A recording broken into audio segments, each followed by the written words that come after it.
Now, and University of KwaZulu-Natal Criminologist Professor Nirmala Gopal joining us now to give us her thoughts on the developments tonight. And Professor, good evening to you. Thank you for your time. Listening to General Mkhwanazi there back in July talking about these dockets. So today we're hearing from the National Police Commissioner that these dockets are going to be sent back to KwaZulu-Natal because, as he puts it, they were taken away irregularly, to paraphrase him, and therefore these cases are now going to continue being investigated. What are your thoughts about these latest developments? Well, good evening, Colleen, and good evening to your viewers. Of course, I think this is really a welcome submission and news.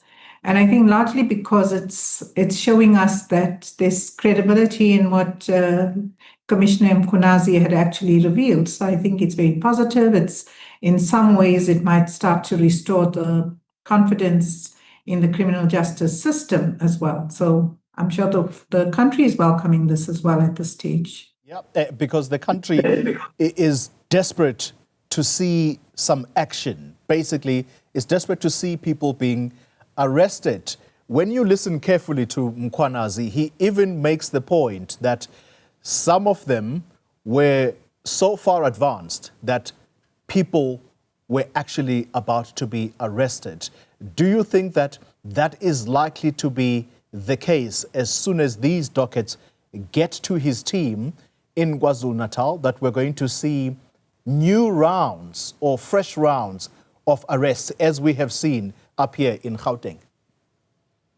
So, Trolly, I think at this point in time, it's going to be important for us to be optimistic about the process, to trust the process, and hope that if whatever Commissioner Mkhwanazi had actually alleged, in terms of it being so close to prosecution, successful prosecution, then I think let us be optimistic that that might be the end result. Of course, we don't know how the investigations will unpan itself, but I think the optimism for us at this point in time is going to be very important. But I also believe that the criminal justice system, together with the Commission of Inquiry, is going to be far more alert and vigilant, knowing that all eyes are on them. So in all probability, they're going to ensure that due diligence is actually ensured throughout the process and that a fair and objective process actually transpires. Even more interesting from General Masemola is the revelation that Gauteng is going to get its own political killings task team because, as he puts it, there are also some cases here in Gauteng that have got to be dealt with. Your thoughts around that this political killings task team that was meant to be shut down, stemming from KwaZulu-Natal, is now being expanded?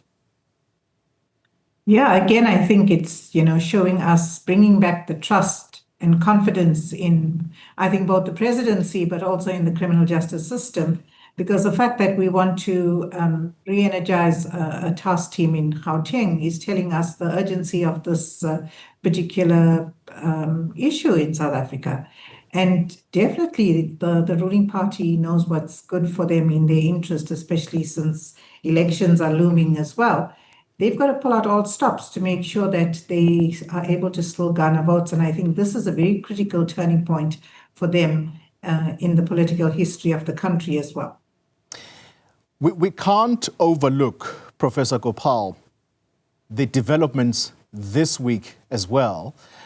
We saw Shadrack Sibiya, the Deputy Police Commissioner, who is now on special leave, basically suspension, going to court to try and get himself reinstated because, as he puts it, he's done nothing wrong. This is the same person that is accused by Mkhwanazi of trying to shut down this political killings task team in KZN.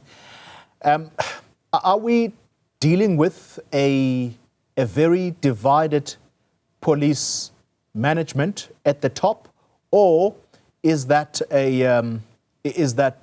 Is it hyperbolic to put it mildly that perhaps it's just one individual that is challenging his senior in terms of how processes were conducted to lend him to where he is now, which is suspension? I think it's multifaceted. And my initial response to that would be, of course, in the first instance, we've got to be wary of the fact that the Constitution applies to every person in the country. So in terms of fairness of administrative processes, it's understandable that Lieutenant Commissioner General Shadrack would want to challenge his leave of absence. So I think, and he's entitled to that. But I think if we look at the broader context and move the situation away from self to the collective, and I would think that it's very unfortunate because the message that we are sending to the Republic of South Africa is that we are fragmented, that there are fissures in leadership of SAPS. And of course, given the fact that Shadrack was so instrumental in wanting to disband, or actually giving some of the instruction to disband the task team, I think it's just really unfortunate that he would challenge his leave of absence, because it just shows that the self is more important than the collective again. Very interesting developments nonetheless. Professor Nirmala Gopal, let me thank you very much for your time tonight. And it's certainly a story that we are watching very closely. We are told that these documents, or these dockets, I should put it, they are being processed right now and are going to be touching down in KZN in no time.